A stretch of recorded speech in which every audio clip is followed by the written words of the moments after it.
Salut à tous, j'espère que vous allez bien. Aujourd'hui c'est l'avant-match Antwerp contre le Barça. C'est parti.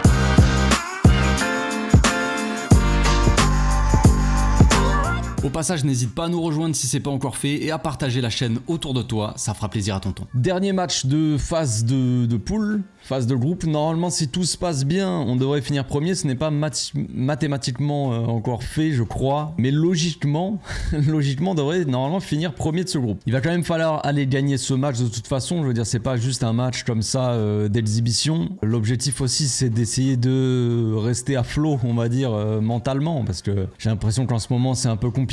Ascenseur émotionnel, c'est les montagnes russes. Un coup, on fait des bons matchs, tout va bien. Le week-end d'après, c'est fini. Donc il va falloir un petit peu changer de façon de voir les choses. J'en sais rien. Pour les joueurs, je parle.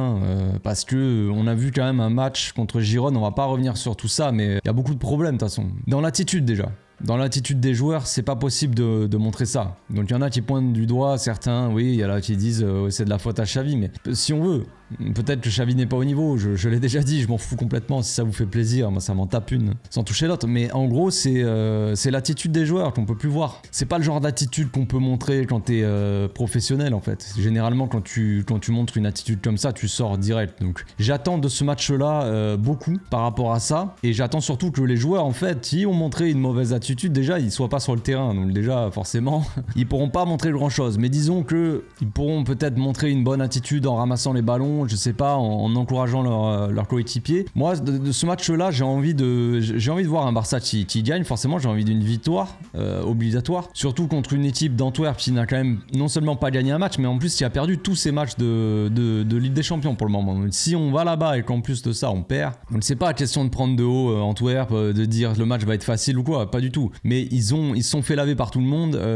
Il manquerait plus qu'on aille là-bas et qu'on perde le match. Ça serait quand même assez fou. Ça serait une blague. Donc j'attends vraiment une grosse rotation dans cette équipe-là. Vraiment. Limite l'équipe B, on va parler un petit peu après de la compo, mais j'attends, il y a des joueurs j'ai plus envie de les voir sur le terrain en fait là en ce moment, je vous avoue. Cette équipe, moi, petit à petit, elle est en train un poil de me dégoûter, tu vois. On a des comportements de joueurs qui sont pas normaux. C'est pas normal de juste d'en avoir rien à foutre en fait et de jouer comme ça en marchant. On a vu des séquences contre Girone, c'est pas possible de voir ça. Et j'ai plus vraiment envie de voir ça sur le terrain. J'ai envie de voir des mecs qui méritent en fait, qui se donnent pour le maillot, pour l'équipe, j'en sais rien, pour leur coéquipier. J'ai pas envie de voir des comportements égoïstes, des comportements voilà de merde quoi, concrètement. Vous avez dû le voir normalement de base la convocation de l'équipe, il n'y avait pas Lewandowski, il n'y avait pas Gundogan je crois, il n'y avait pas Ronald, il manquait pas mal de joueurs de l'équipe première, des titulaires en tout cas, et finalement ils ont changé un peu les plans parce que apparemment le club va rester, l'équipe va rester un peu plus longtemps, ils vont rester jusqu'à jeudi. Alors j'ai pas bien compris pourquoi, j'ai pas trop suivi l'histoire, mais ils vont rester là-bas. Je pense qu'ils vont prendre toute l'équipe pour pouvoir continuer à s'entraîner et tout là-bas, pour éviter de juste partir en vacances, de manger 2-3 moules frites, boire 2-3 bières et rentrer à Barcelone. Mérite pas vraiment, tu vois. Donc on va passer tout de suite à la compo parce qu'il n'y a pas grand chose à dire de toute façon pour ce match. Donc comme je l'ai dit, beaucoup de rotation dans cette équipe. Elle est presque méconnaissable, vous allez me dire. Vous allez peut-être me dire aussi, ouais, il y a peut-être un peu trop de rotation. Ouais, c'est possible, mais je m'en fous. En vrai, c'est juste pas envie de voir certaines tronches, donc c'est vite vu. Donc déjà beaucoup de rotation. Rafinha, voilà. Bon, je vais essayer de rester poli, donc je vais rien dire. Rafinha donc sur le banc, Lewandowski sur le banc, João Félix donc sur le banc, Cancelo sur le banc, Gundogan, Pedri, Frenkie au repos. Après Ronald, bon il a beaucoup joué, il s'est pris un coup dans la tronche la dernière fois et il avait son masque là, tout ça, donc un peu de repos aussi. Puis après on peut pas mettre non plus que des joueurs du Barça B, donc on est obligé de garder une défense plus ou moins habituelle quoi on va dire. Donc Iñaki Peña au cage. Défense, donc je vais expliquer un petit peu mon animation parce que là de base je présente l'équipe comme ça, moi pour moi elle est super jolie ma petite équipe, mais après on va parler un petit peu de l'animation, certaines choses. Alors déjà il n'y a pas Roméo dans l'équipe, mais je peux vous assurer, c'est sûr à 100% que Roméo sera titulaire, et je ne suis pas forcément contre le fait que Roméo soit titulaire, il ne joue jamais, donc un joueur de l'équipe première qui ne joue jamais dans les matchs comme ça, c'est évident qu'il va jouer, et c'est pas un scandale non plus. Mais je me suis dit, je vais me faire plaisir, je vais faire mon équipe, et donc Roméo est sur le banc. Voilà. Donc une défense à 3, ça c'est la composition quand on a le ballon. Donc l'animation avec ballon quand on attaque, avec une sorte de défense à 3, avec un Christensen peut-être un peu plus avancé, je ne sais pas, mais un Christensen, un Koundé et un Koubarsi, ou alors Christensen et Koundé comme ça, peu importe en vrai.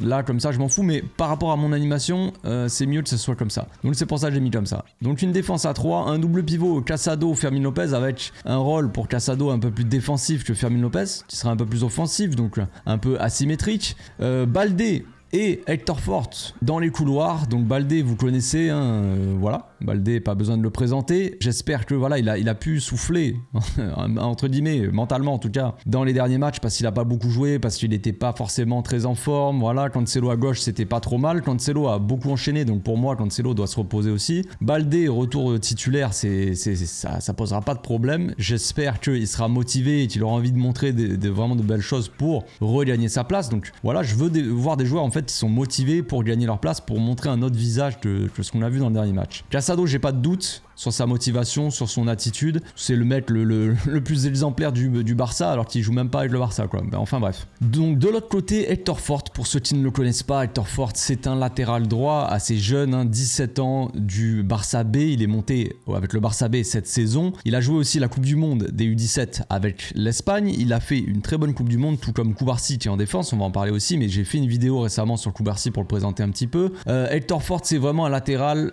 assez complet, même s'il est jeune évidemment. Quand je vais vous décrire le truc, vous allez me dire ouais, donc c'est le meilleur défenseur latéral droit de tous les temps. Non, pas du tout. Je présente son profil, ça veut pas dire qu'il est meilleur que Cancelo, qu'il est meilleur que Daniel Alves Prime, mais c'est un latéral assez complet dans le sens où il est plutôt bon défensivement, assez agressif dans les duels, donc il réussit quand même pas mal de duels. Il est assez physique pour son âge, j'avais déjà parlé d'une génération assez costaud comme Marc Diou, Hector Fort, Koubarsi et Marc Bernal aussi, qui sont des joueurs qui sont très jeunes, qui ont 17 ans, 16 ans pour certains, et qui sont déjà physiquement très développés, qui font déjà plus d'1m80. Marc Diou, il est très grand, très costaud. On dirait pas du tout qu'ils ont, disons, 17 ans. Moi, à 17 ans, je faisais 1m20, je faisais 20 kilos, quoi. Il n'y avait pas de ça.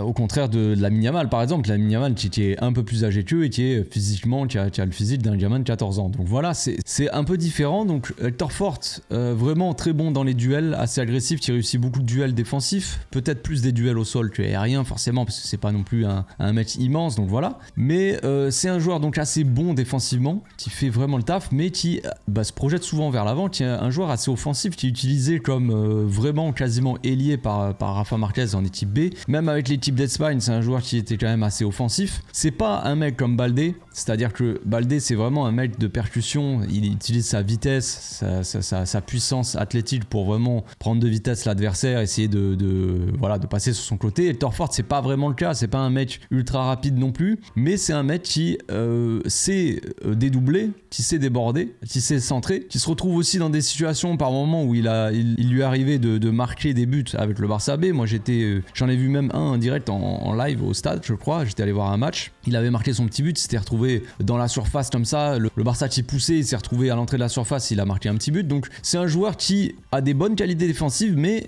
qui malgré tout ça est quand même un joueur assez offensif, avec un profil assez offensif. Donc c'est un profil intéressant, c'est le latéral droit du futur logiquement, en termes de potentiel, en termes de promesses, on va dire. Le Barça qui mise sur pas mal de joueurs de la Masia pour son futur, et Hector Fort en fait partie. Donc c'est un joueur intéressant à suivre, on verra son développement évidemment avec le temps, mais un joueur très intéressant, et moi je le mets titulaire parce que j'ai envie de le voir titulaire tout simplement. Donc Koubarsi en défense, hein, dans une défense à 3, c'est un défenseur, Koubarsi, très très intelligent, assez costaud pour son âge, très calme aussi, beaucoup de sang-froid. Vous allez me dire ouais, tu balances un jeune comme ça de 17 ans direct comme ça en Ligue des Champions, oui. Koubarsi, il a autant de sang-froid que Christensen et Koundé réunis, le type.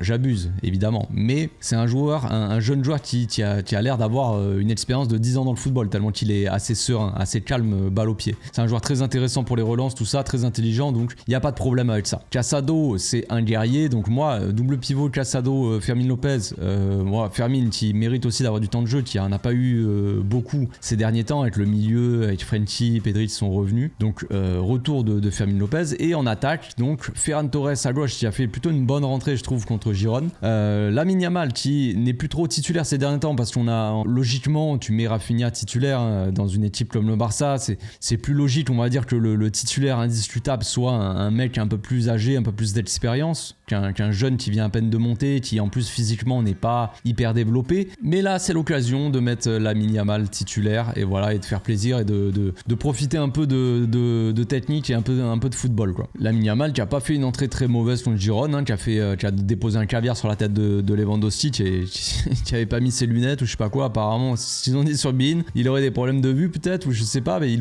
loupe ses ballons de la tête. Bon, il avait fait une tête de l'épaule en fait. Il a pris le ballon de l'épaule. Donc Mardiou à la place de Lewandowski, donc ça fait peut-être beaucoup de rotation. Il y a aussi Alarcon que j'ai pas là dans les visuels, il y a aussi Garrido qui est là, à voir si Garrido, si Alarcon rentreront. Alarcon c'est un gars qui peut jouer à la place de Mardiou, à la place de Ferran Torres, plus un Ferran Torres on va dire, enfin pas dans le profil mais dans le poste, mais bon voilà, je préfère mettre Ferran Torres, on verra pour Alarcon, j'en sais rien, on va pas mettre non plus totalement l'équipe B sur le terrain. Mardiou c'est la puissance, c'est le buteur aussi, il a mis un doublé ce week-end avec les juvéniles.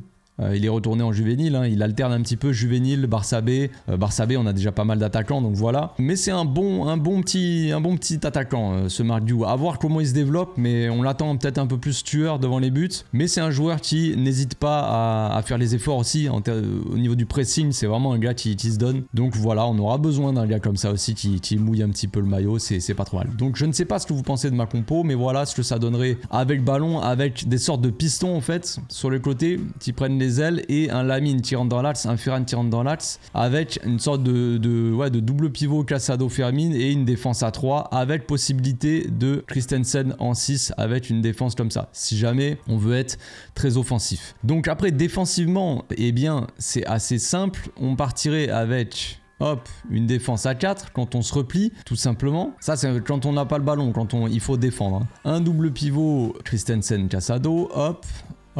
Parce que généralement, vous le savez, on défend, la plupart des équipes, ils défendent en 4-4-2. Pour pouvoir presser, pour pouvoir avoir un bloc très compact. Les deux attaquants qui pressent les défenseurs, les ailiers qui bloquent les latéraux. Dans l'axe, voilà, avec une défense à 4 assez basique. Si vraiment on est à la rue et qu'il faut vraiment beaucoup défendre, tu vois, tu passes à une défense à 5 avec Fermin, tu vois, j'en sais rien, ou peu importe, mais vous m'avez compris. Mais normalement, on ne devrait pas en arriver jusqu'à là, donc voilà. Donc Christensen serait utilisé avec un rôle assez intéressant, c'est ce qu'on voit généralement dans les commentaires, tout ça, il y en a beaucoup qui veulent voir Christensen en 6. Moi je suis pas contre l'idée, je l'ai déjà expliqué, mais j'ai cette réserve par rapport au nombre de défenseurs qu'on a, surtout qu'on a perdu Inigo Martinez qui s'est blessé. On n'a pas Marcos Alonso aussi qui est blessé, qui aurait pu dépanner en centrale, et donc il nous reste Araujo qui vient de se faire tamponner le visage, Christensen et Koundé. Et Christensen et Araujo, c'est des joueurs déjà qui ont tendance à beaucoup se blesser. Donc si Christensen joue en 6 souvent, ce qui serait peut-être intéressant, je ne sais pas, eh bien il nous resterait que 2 défenseurs centraux. Donc si on veut jouer dans une défense à 3 déjà, on ne peut pas. Donc voilà un peu notre problème, tu vois. Mais pourquoi pas utiliser Christensen en 6 et en phase défensive, du coup, on passerait avec une défense à 3. Les deux défenseurs centraux qui s'écartent, le défenseur là qui joue comme à moitié un 6, à moitié un défenseur central, un petit peu comme Frenchie quand il redescend très bas. Et voilà, une attaque un petit peu comme ça, quoi. Avec 2 pistons vraiment, un 3-4-3 à plat, quoi, on va dire. Avec des pistons sur les côtés qui prennent les couloirs. Voilà, je sais pas ce que vous pensez de la compo, moi ça me paraît pas trop dégueu, j'ai envie de changer un petit peu, j'ai envie de rotation, j'ai envie de changement dans cette équipe, changement de mentalité surtout. On verra si le Barça va se réveiller dans l'attitude déjà, dans le comportement sur le terrain. J'espère, c'est la moindre des choses. Puis on espère quand même voir un beau match. On se retrouve demain pour l'avant-match en live les amis, sur YouTube, 1 heure avant le match comme d'habitude. D'ici là, portez-vous bien, passez une très bonne journée. Ciao.